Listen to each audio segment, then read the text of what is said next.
1부에 이어서 그 RBC TV 생방송 이재영 변리사님 모시고 상표법상 상표에 대해서 2부 진행하겠습니다. 자, 변리사님, 그러면은 그 소극적 요건으로 해서 부등록 사유가 있다면 네. 그 말씀 좀 해주시죠. 네, 아까 말씀드렸던 네. 그 적극적 요건은 상표로 기능하려면 이제 식별력이 있어야 한다는 네. 부분이었고요. 그 다음에 부등록 사유로 소극적 요건이라고 하면 타인의 이익을 침해하는 상표면 등록받을 수가 없습니다. 그러니까 대표적인 타인의 이익을 침해하는 상표라면 타인이 이미 유사한 상표를 등록받아서 있는데 자기가 그 타인의 상표와 유사한 상표를 또 등록받으려고 한다면 그러한 경우에는 타인의 상표권을 침해하는 행위이기 때문에요. 그러한 경우에는 등록받을 수 없습니다. 아, 그러면은 그 일부에 말씀해 주셨던 그 요건 중에서 네. 그 실제적 요건, 네. 거기에서는 그러니까 등록되지 않은 것일지라도 기존에 식별력이 있어야 되는 거였는데 지금 소극적 요건에서는 타인이 이미 등록이 됐는지 네. 그 여부가 이제 문제가 타인의 이익을 침해하지 않는 상표여야 합니다. 식별력이 있고 타인의 이익을 침해하지 않는 상표가 등록받을 수 있습니다. 네. 그렇군요. 네. 우리나라 그러면은 그 무궁화나 뭐 이런 거는 어떤 태극기, 무궁화 다 등록받을 수 없습니다. 그러한 경우에는 이제 우리나라 국민 모두에게 오픈되어야 하는 물품이기 때문에요. 특정인이 독점 배타적으로 등록받을 수 없는 그러한 것들입니다. 변형을 줘서 무궁화를 만약에 뭐 굉장히 많이 변형이 그렇죠. 우리나라 국화라는 걸 단순히 그렇게 나타내는 게 아니라 이제 굉장히 도안화를 많이 시켜서 그렇게 디자인을 많이 줬을 경우에는 등록받을 수 있습니다. 아, 그런가요? 네.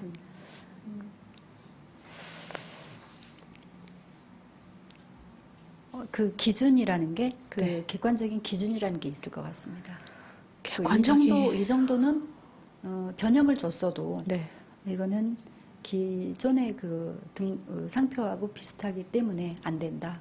어느 정도의 그 기준선이 있을 것 같은데. 그거는 이제 아무래도 저희 같은 전문가들이 기존에 어떤 이 정도 변형을 줬을 때는 등록이 가능했었는데 이 정도 가지고는 약하다. 뭐 이런 거 가지고 경험치나 아니면 그런 걸로 이제 판단을 해야 합니다. 그래서 특허청에서도 심사관들이 이제 전문적인 지식을 가지고 훈련을 받으신 심사관님들이 상표 등록 여부에 대해서 판단을 하시고 이제 출원하시고자 하시는 분들이 저희 같은 이제 특허법인에 문의하실 경우에도 이제 경력이 많은 분들이 보시고 이 정도면 이제 등록이 가능하겠다. 뭐 이런 식으로 저희가 아무래도 사람이 이제 판단을 하는 거기 때문에 그렇게 경험치라거나 뭐 그런 것들로 판단하고 있습니다. 수치적으로 뭐 이렇게 뭐 질과 양을 재는 것 같으면 절이나 이런 걸로 할 수 있겠지만 이런 것들은 정말 그럴 것 같습니다. 그래서 일부에 제가 여쭤본 그 뭐 오프라 리가 가능하냐, 그리고 혹시 안 될 수도 있다라고 말씀하셨는데 예를 들어서 안 되는 이유가 4글자나 유사하기 때문에 안 된다라고 하셨어요. 그러면 예를 들어서 4글자가 아니고 2글자 정도면 되는지 이제 저는 그런 면에서 이제 여쭤보는 거고요. 그래서 그 기준이라는 게 객관적으로 어느 정도 그래도 있을 것 같다라는 생각이 들어서. 그런 경우에 이제 상표가 유사한지 여부를 따질 때 제일 중요한 건 이제 첫 음절. 첫 음절이 유사한지 여부. 그 다음에는 마지막이 유사한지. 아, 그런가요? 마지막 음절이 유사한지 아닌지. 그러니까 중간은 좀 유사 여부 판단할 때 비중이 떨어지는 편이고요. 그다음에 전체 음절 수가 뭐 차이가 많은지, 전체 음절 수가 뭐 5음절, 4음절 이렇게 유사한지 아니면 전체 음절이 뭐 7음절인데 이쪽은 3음절밖에 안 된다거나 그럼 절반으로 줄어들잖아요. 그런 식으로 판단하고 있습니다. 제가 그 소리 나는 대로 오프라 리라고 해서 제기를 리로 했는데 그 오프라 윈프리까지 연결이 되는 그런 어감이라서 안 된다면 꼭 등록 안 받으셔도 상관없는 없을 것 같은데요. 그래도 알아봐 주십시오. 네, 알겠습니다. 알아보겠습니다. 그러면은 유사한 상표인 경우에도 네. 네, 안 되는 거죠, 뭐. 네, 유사한 상표인 경우에 마찬가지겠네요. 네. KBS, 뭐 YMCA 예, 이런 경우는 네, 이미 단체가 네, 있기 KBS도 아마 한국방송공사에서 등록을 받았을 것 같은데요. 제가 뭐 검색을 해보진 않아서 모르겠지만, 네, 그런 경우에도 그와 비슷한 상표를 만약 출원하고자 한다면, 방송국 관련해서 그런 걸 하고자 한다면, 네, 등록받을 수 없습니다. 저희가 KBS를 KBC, 예를 들어서 KBI 이렇게 한다면 KBS, KBC, KBS하고 KBC는 상당히 좀 어느 정도는 유사하다고 생각이 되는데, KBI 같은 경우에는 S하고 I는 어감이 좀 상당히 다르기 때문에, 이 세 글자 중에서 마지막 그 음절이 상이하기 때문에, 그런 경우에는 가능성이 좀 있을 것 같습니다. 그런가요? 네. 갑자기 제가 네. 뜬금없이 특허장이 참 재밌는 직업이다라는 생각이 네, 들어요. 맞습니다. 굉장히 네, 재밌습니다. 굉장히 그리고 실생활에 바로 연결이 네. 되고요. 굉장히 재밌어요. 그러니까 예를 들어서 이제 뭐 유사 여부 판단할 때 RBC 같은 경우에 네. R자하고 L자는 발음할 때 우리나라의 발음으로는 다 리을자 발음이기 때문에 유사하다고 판단하고요. 거의 뭐 유사하다고 판단하고 B하고 V 같은 경우에도 이제 거의 유사하다고 판단을 하고요. 뭐 그런 식으로 이제 발음이 비슷한 경우에는 유사하다고 보통 많이 발음 네, 네. 들을 때 얼른 들을 때 네. 기존의 어떤 그 네. 이름하고 유사하면 네. 얼핏 들었을 때 네. 갑자기 네 그런 이런 상표 심사하는 거에 네. 관심이 막 하고 싶은 네. 재밌을 것 같습니다. 네. 근데 어쩔 때는 재밌는데 또 네. 어떨 때는 이제 이걸 어떻게 할까 싶은 경우가 많거든요. 사실 제가 특허청에서 심사관으로도 좀 일을 했었거든요. 네. 근데 참 고민되는 것들이 많아요. 그러니까 이걸 어떻게 생각하면 이런 거는 등록을 시키지 말아야 할 것 같다는 생각이 들다가도 이 정도는 별로 유사하지 않은 것 같은데 등록을 시켜줘도 되지 않을까 네. 굉장히 고민되는 경우들이 많거든요. 그래서 어떨 그럴 때 때는 결론이 어떻게 나나요? 고민되는 그럴 때는 이제 혼자서 단독으로 판단하기에는 좀 무리가 있다고 생각이 들 때는 이제 그 동료 심사관들한테 이제 문의를 해서 다수결로 네 그런 식으로 네 다수결로 그렇게 판단하기도 하고 혼자서 독단적으로 판단하기에는 좀 무리가 있다 생각돼요. 그런 방법도 쓰고 했습니다. 네. 그러면은 그 타인의 성명, 저명한 타인의 성명하고 유사한 경우에도 등록받을 수 없습니다. 그렇죠? 그러니까 네, 그렇죠.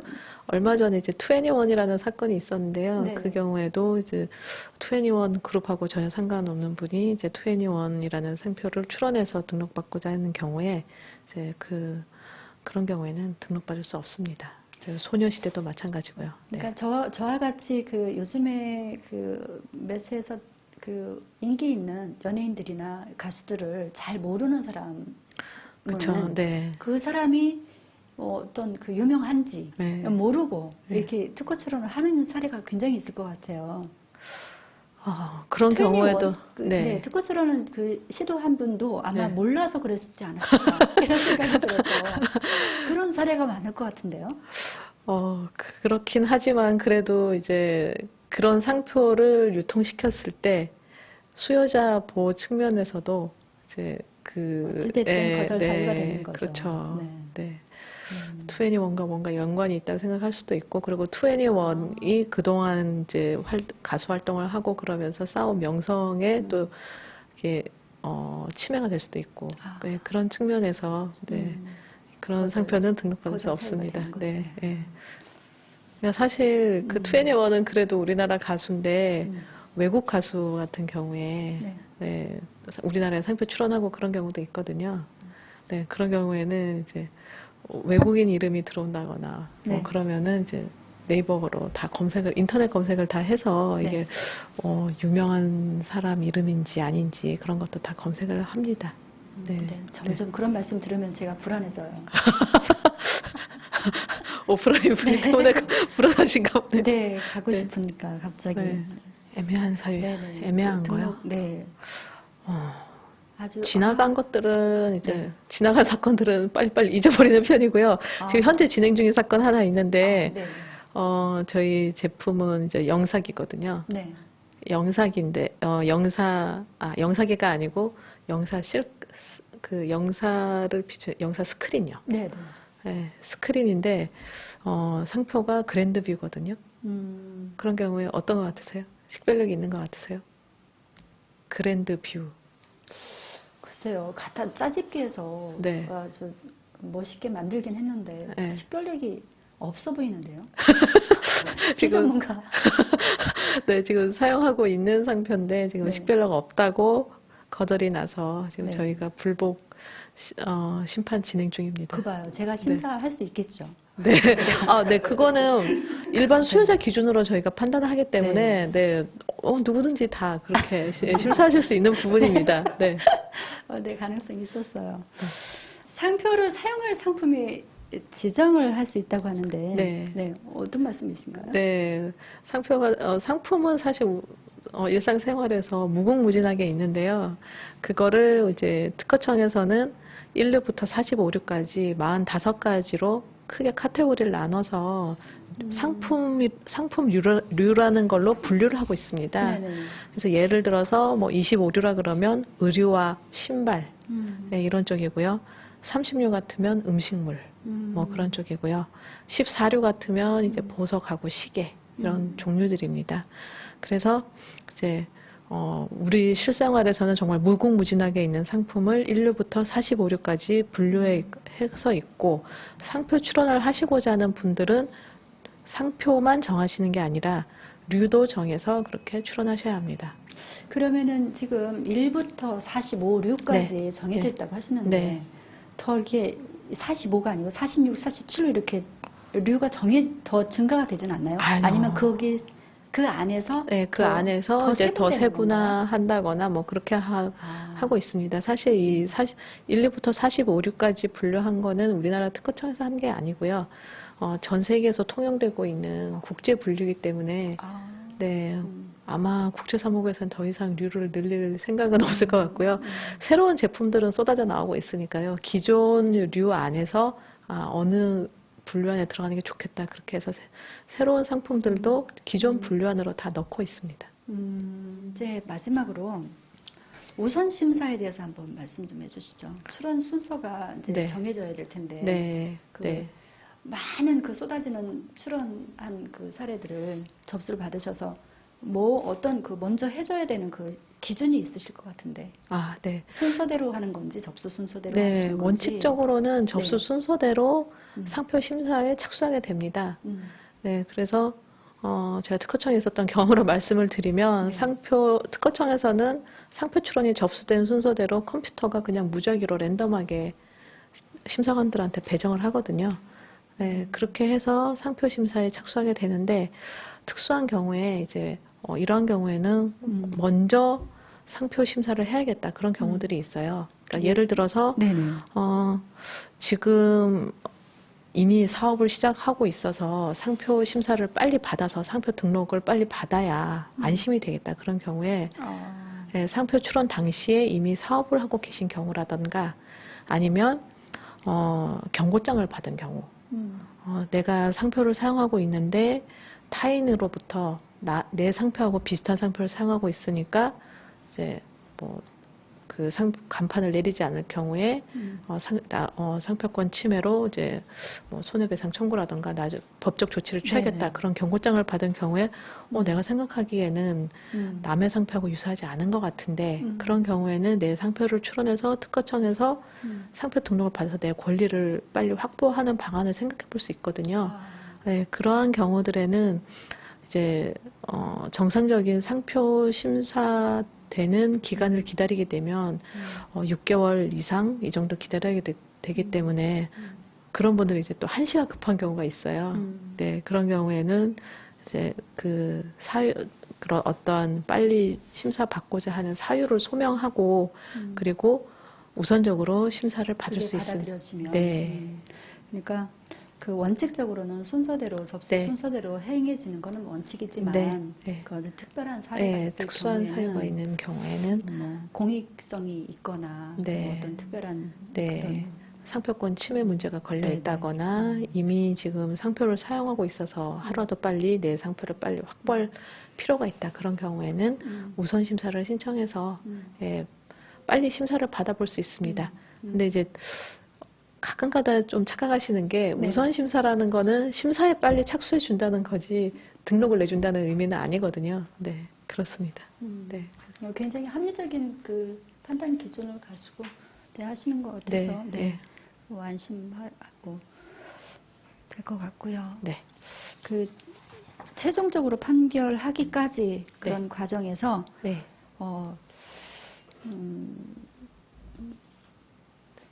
재판관이 된 것 같은 네. 네, 결정을 해야 되는 네, 그렇죠. 판단을 항상 해야 되는 거기 네, 때문에 네. 네, 그런 어떤 마음도 조금 있을 것 같습니다. 네, 그렇습니다. 네. 그 특별히 그러면 마지막으로 지금 뭔가 출연을 하고 싶은 분들이나 어떤 그 마지막으로 어떤 해주시고 말씀 있으시면 정리 좀 해주시죠. 네. 그 우리 변리사님 또 소개도 좀 해주시고. 네. 상표 그 사업을 하시려고 하시는 분들 같은 경우에요. 네. 그 지금은 많이 줄어들긴 했지만 상표 브로커 문제가 최근까지도 좀 문제가 좀 있었거든요. 그래서 예를 들어서